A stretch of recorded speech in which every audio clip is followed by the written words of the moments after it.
The end of the year is fast approaching, and that means many of us will be taking stock, pardon the pun, of the successes and failures of the past 12 months. And we'll also be looking back on the decade that was as we move into 2020. So how do you focus on the positive? That's something that we were asking you before to start sending in your comments, because now we've got performance coach Andrew May on the couch with some tips. Good morning, Andrew. Good morning. End of the year. Oh no, Yeah. End of the year, end of the decade. End of the decade. And what a lot of people start doing now, PK and Lisa, is setting goals for next year. You know, next year I'm going to get fit, I'm going to do park running with Lisa, I'm going to go and swim and kick the footy with PK. But before we set new goals, we need to reflect, and there's a whole new psychology around this called accomplishment focus. So rather than getting carried away with what we haven't done, today we want to pause and reflect, and I'm going to put the spotlight on you two, to look back, what have you done in the past 12 months? But also, what have you achieved in the past decade? Before we take up that challenge, just tell us about that psychology. Where's it come from and how does it fit in? Yeah, there's back in 1933 they started this, a guy named John Dewey, who wasn't a psychologist, a philosopher, and everyone thought he was raving mad because, you know, we thought we've just got to set goals and do stuff. But what's happened the last really 5-10 years in psychology, PK, we're seeing that this whole obsession on goal setting isn't making people happy. Yeah. We've all got friends like that, you know, you achieve all these things and get there and then go, actually I don't have that meaning or that purpose or that fulfillment, so it's both, you know, Yeah. setting goals but also reflecting. It's a bit like driving. Your kids are getting their P's and L's coming up, and when you're nervous driving, most of your attention is out the front window, but a bit needs to be behind, and that's what this process is, looking in the rearview mirror. Yeah, I think it's interesting. So you're going through yours or what? You're just putting it on us? Yeah, it's just swimming the English Channel?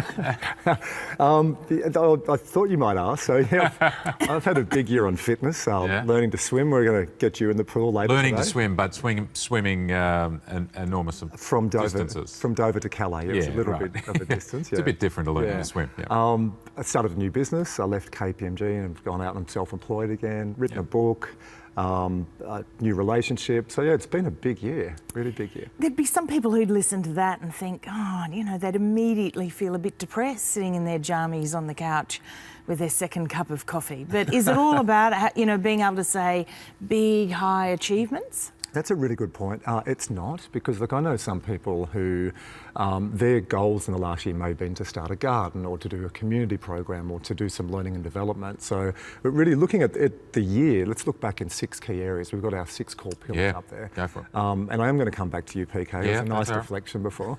But you've got work and career, which is the obvious one. But Lisa, your point, if it's all work and no play or fun, you know, you've got a really boring, successful person. Money, which is normally linked to our career. Relationships is a big one, and it's not just significant other. I think sometimes people just think it's my significant other or my wife or husband or whatever. It's not just that, it's your friends and colleagues and family and extended community.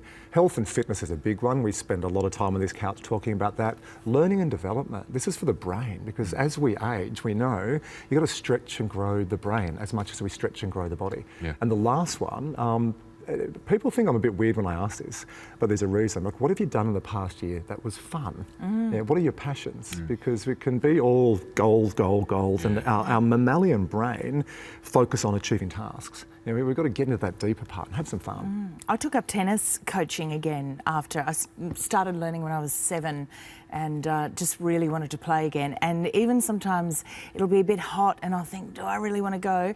But we laugh so much, and at the end of it, I just think, you know, I may still not have the best forehand in the business, but oh man, we've had some laughs. Look at Australian Open. And that's an example of lighting up different boxes, because, you know, you're having fun and it's a passion. It's health and fitness, you're learning and you're connecting with other people. So it's tick, tick, tick, it's tick, like tick. tick, tick, tick.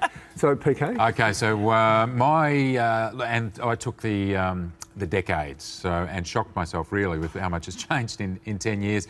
So my number one thing is the kids are so much older. We had 2 children, 2 little babies. Oh, 10 years ago, those 2 older ones were 2 little babies, and the little fella down there, Leo, he wasn't even around. So 10 years on, I would say the past decade's been about raising our sons, Kim and I, and so that's the main achievement for me.